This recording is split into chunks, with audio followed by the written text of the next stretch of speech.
আগে আমার নাম রতন মাঝি। আমার কাজ হচ্ছে নৌকা ভাসিয়ে মানুষ পারাপার করা। এই অমাবস্যার রাতে আজ এই খালি নৌকা নিয়ে আমি যাচ্ছি হাসপাতালের ঘাটে। চারিদিকে নিঝুম অন্ধকার, এক নাগাড়ে ঝিঁঝি পোকা ডেকে চলেছে। দূর থেকে শোনা যাচ্ছে শিয়ালের ডাক। ভয়ও লাগছে, কিন্তু কিছুই করার নেই। এই প্রথম আমি নৌকায় একা, আমার সাথে কেউ নেই। আপনি যে আসবেন সেটা আমি ভাবতে পারিনি। আমি তো ভাবছিলাম আপনি বুঝি আসবেনই না। আচ্ছা, আপনি একটু নেমে ডেড বডিটা ধরবেন, তাহলে আমি নৌকায় তুলবো। আমি ধরাধরি করে নৌকায় মৃতদেহটা তুলি। তারপরে সেই লোক নৌকায় উঠে পড়ে। নৌকা ভাসিয়ে দিয়ে চলে। জলস্রোতে আর দাঁড়ের সাহায্যে নৌকা এগিয়ে চলে। আমি বলি, আপনার নামটা জানা হয়নি, আপনার নামটা কি? আমার নাম কমল। ইনি আপনার কে হন? আমার বন্ধু। কিভাবে মারা গেল? কোনো অ্যাক্সিডেন্টে?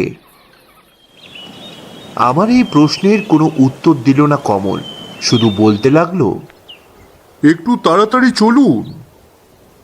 হঠাৎ করে চারিদিকটা যেন কুয়াশায় ঢেকে গেল। এই কুয়াশার মধ্যে আমি নৌকো ঠিক মতো টানতে পারছি না। কোন দিকে যাচ্ছি সেটাও বুঝতে পারছি না। মাঝি ভাই, চারিদিকে এত কুয়াশা কেন?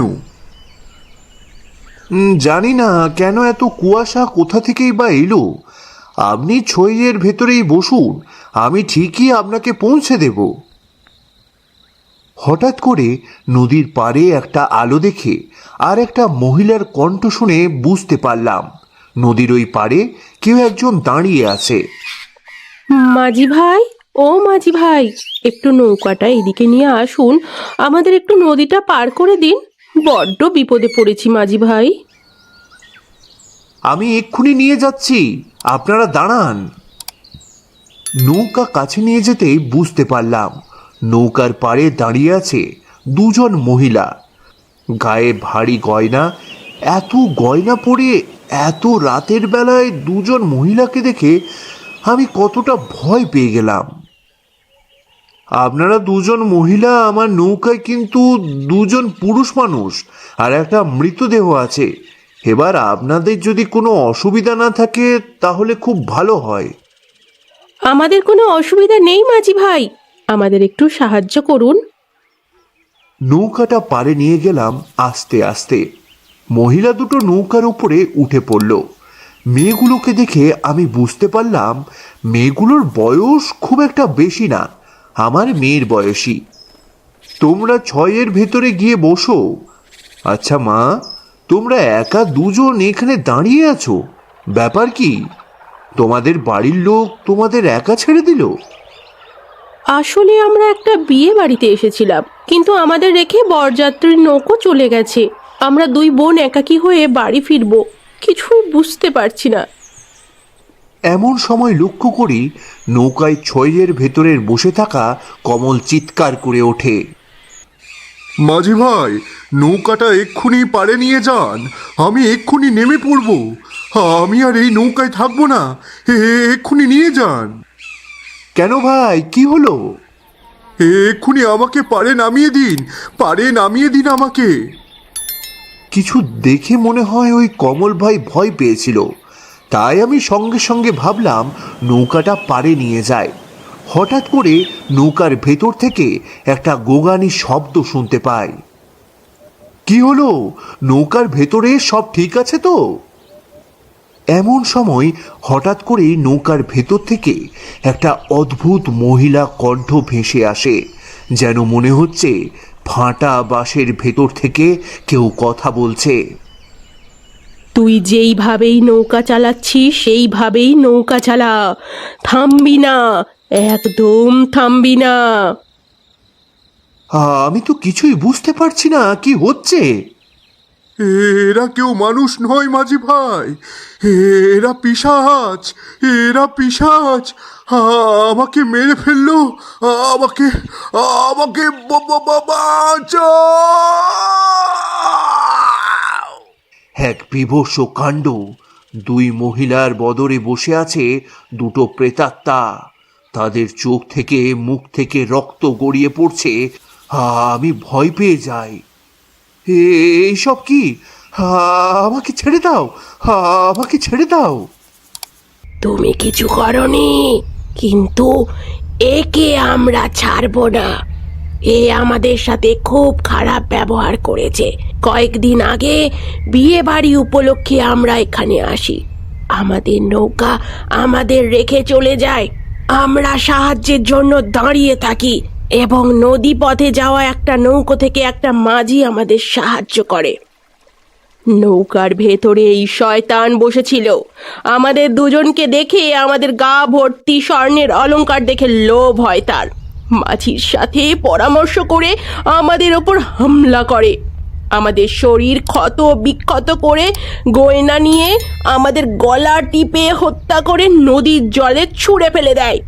আমরা আমরা আমরা আজ প্রতিশোধ নেওয়ার জন্য ঘুরে বেড়াচ্ছি। সেই মাঝিকে তো এখনো পাচ্ছি না। যদি একবার পাই, ওর গলা টিপে আমরা এই নদীতে ডুবিয়ে ডুবিয়ে মারবো। হঠাৎ করে আমি বুঝতে পারি আমার নৌকা এক পাশে কাত হয়ে গেছে। সঙ্গে সঙ্গে পিশাচিনী কমলের দেহটা নিয়ে নদীতে ঝাঁপিয়ে দেয়। নৌকাটা তাল সামলাতে না পেরে জলে উল্টে যায়। সবই তো শুনলে। তুমি যা বলছো তা কি ঠিক? আমার তো কিছুই বিশ্বাস হচ্ছে না। তবে চলো, তুমি বাড়ি চলো। তবে আমি শুনেছিলাম অনেক দূর গ্রাম থেকে আসা বরযাত্রীর দুটো মেয়েকে খুঁজে পাওয়া যাচ্ছে না। তাহলে মেয়েগুলোর সাথে এতটা অন্যায় হয়েছিল? হায় ভগবান, মানুষ এখন পিশাচে পরিণত হয়েছে।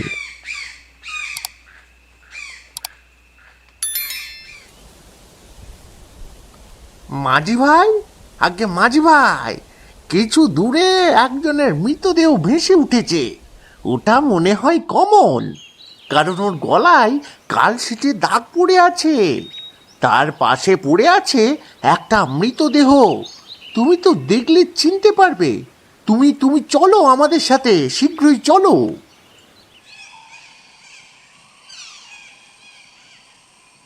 হ্যাঁ হ্যাঁ, এই তো এটাই তো সেই কমল। নৌকা চারিদিকটা এমন কুয়াশাচ্ছন্ন হয়ে গেল কেন? কিছুই তো দেখতে পাচ্ছি না। আরে দূরে যেন কারা দাঁড়িয়ে আছে মনে হচ্ছে। আমরা খুব বিপদে পড়েছি চাচা, একটু সাহায্য করুন। গলা স্বরটা যেন চেনা চেনা মনে হচ্ছে। কোথায় যেন শুনেছি। চাচা, খুব বিপদে পড়েছি চাচা। আমাদের গা ভর্তি সোনার অলংকার, আমাদের সাহায্য করুন, নয়তো কেউ আমাদের মেরে এই গয়না নিয়ে নেবে। কেউ নেবে কেন? আমি নিয়ে নেব। আমি তোদের শেষ করে সমস্ত গয়না নিয়ে নেব। গয়নার লোভ একবার যার হয়, তার কিন্তু পিছু ছাড়ে না। তোমরা ছয়ের ভেতরে গিয়ে বসো, আমি নৌকা চালিয়ে দিই। এই তো, এটাই সুযোগ। গলা ছুরি দিয়ে কেটে দেব, তারপর সব গয়না আমার।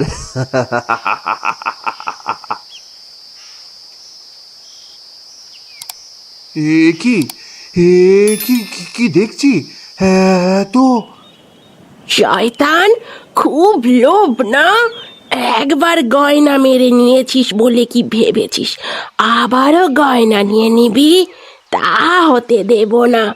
এবার তোর মতো শয়তানকে মেরে আমি শান্তি পাবো, শান্তি পাবো,